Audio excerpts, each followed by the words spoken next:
Hello, and welcome to Around the Political World with John Rothman. I am your host, John Rothman. If you're a fan of the show, make sure to hit the follow button on the top right of Apple Podcasts, Spotify, or wherever you are listening at this very moment. When you hit follow, leave a review or share an episode with a friend. It helps other people discover the show, keeps us going. As I like to remind you each and every day, it expands our base. I am returning to a theme this morning that is important. Who is President of the United States of America matters on so many levels. I learned today, reading a news story, that Donald Trump has signed more executive orders since he became president only a few months ago than Joe Biden did in 4 years. In fact, Donald Trump has been ruling by fiat. And I want to be clear about something. A president of the United States has great power. And we are witnessing today the essence of that power. The whole world is waiting to find out what Donald Trump will decide to do in terms of Iran. Will we or will we not hit Fordo, that nuclear facility buried deep in the ground in Iran? Will we join with the Israelis in this effort? And what about the idea of regime change? The United States would rather see a different government in Iran. Certainly the Israelis would rather see a different government in Iran. Are we going to move in that direction as well? And who, in the end, determines American foreign policy? It is the President of the United States. We learned this dramatically when Richard Nixon was president. Let me remind you that he is the one who downgraded the State Department and made the White House and the National Security Council central to making foreign policy, thus the emergence of Henry Kissinger. But it's fascinating to note that the National Security Council has now been downgraded by Donald Trump. Most of the employees are gone, and certainly the influence in terms of policy is virtually nil. And stop and think about the role of the State Department. Marco Rubio may be Secretary of State, but I think he is the weakest Secretary of State since William Rogers, who was Richard Nixon's Secretary of State.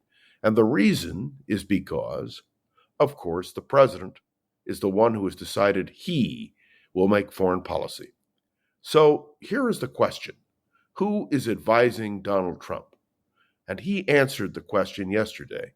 He said, he doesn't know what he's going to do, and he may not decide until the last minute because, he says, that's the decision he has to make.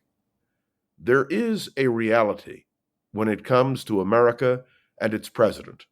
When it comes to foreign policy, there is virtually no check or balance.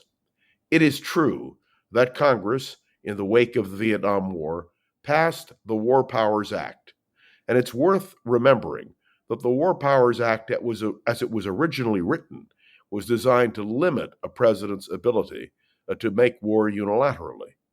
But what has happened is that the War Powers Act, as passed, over the opposition of the man who thought of it, Tom Eagleton of Missouri, has widened a presidential ability to make these kinds of decisions.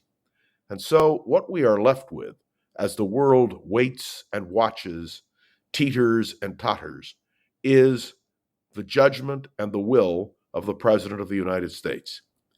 That means, when you consider the whole package, that now we have a president who rules by executive order. Congress simply is in lockstep with the president, evidently, the Republicans unwilling to oppose Donald Trump on virtually anything. And we have, at the same time, the unique situation of an increase in tensions in the world. And again, the reliant force is that applied by the President of the United States. And that brings me to the crux of where we are today. Who is president matters. I've suggested this on numerous occasions. All of my commentary during the late presidential election had to do with that simple fact. And the simple truth is that what we do in Iran will be determined by one person and one person alone, Donald Trump. Some are reassured by that. Others are not so happy. And we must understand that if a president has so much power, it violates what the founders wanted. That's right.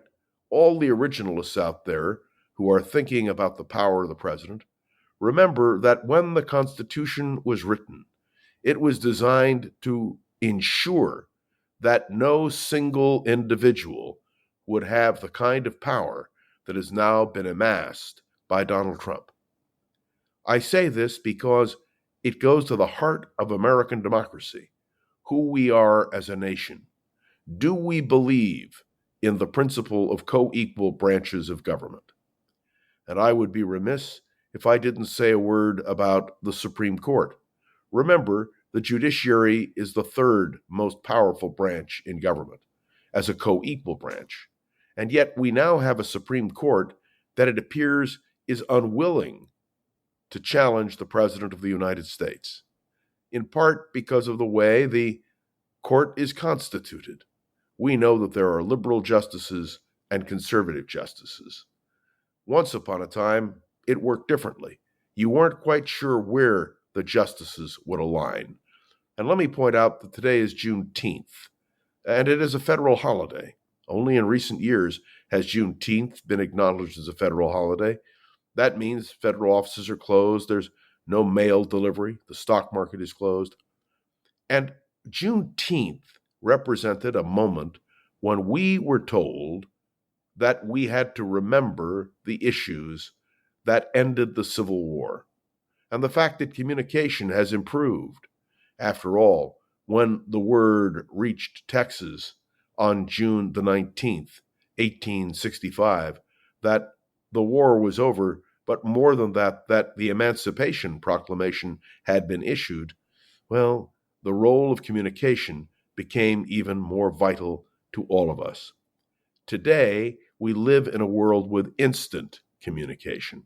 We know immediately what's happening. In fact, I will be honest with you when I say that I watch constantly, whether it is the television news or the radio news or on my computer, to find out what in the world is going on and how it's going on. Communications have stepped up, and every day we learn more emphatically that we can see what's happening. Many years ago, Walter Cronkite observed that the news was a window on the world, making everything more real, and you can see it. Of course, what you see and how you perceive it may be very different.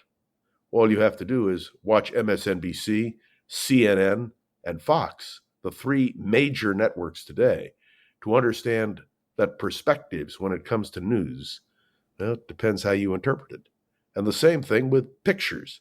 We saw with Senator Padilla being thrown to the floor, the different interpretations, even though we saw it with our own eyes, the different interpretations, again, by MSNBC, CNN, and Fox of what occurred, brought home to me the reality that it isn't so certain what we see anymore.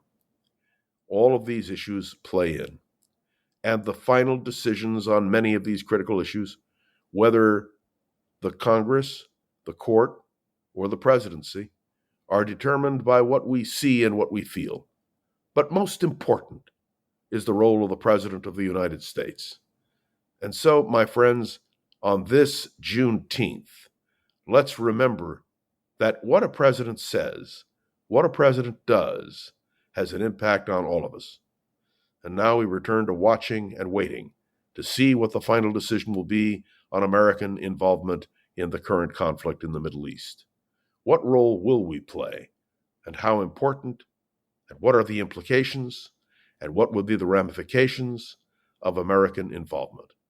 All of that and more, right here, in the news, every day. And of course, we get to comment on it, right here on Around the Political World with John Rothman. Thank you for tuning in to another episode of Around the Political World. I am John Rothman. Make sure to follow along. Let me know your thoughts on the show by leaving a review on Apple Podcasts and sharing an episode with a friend or colleague so we can continue to grow and expand, which I remind you is our goal. You can interact with me, as many of you do, on Facebook, on LinkedIn, and of course, by contacting me directly. All of these methods serve a purpose.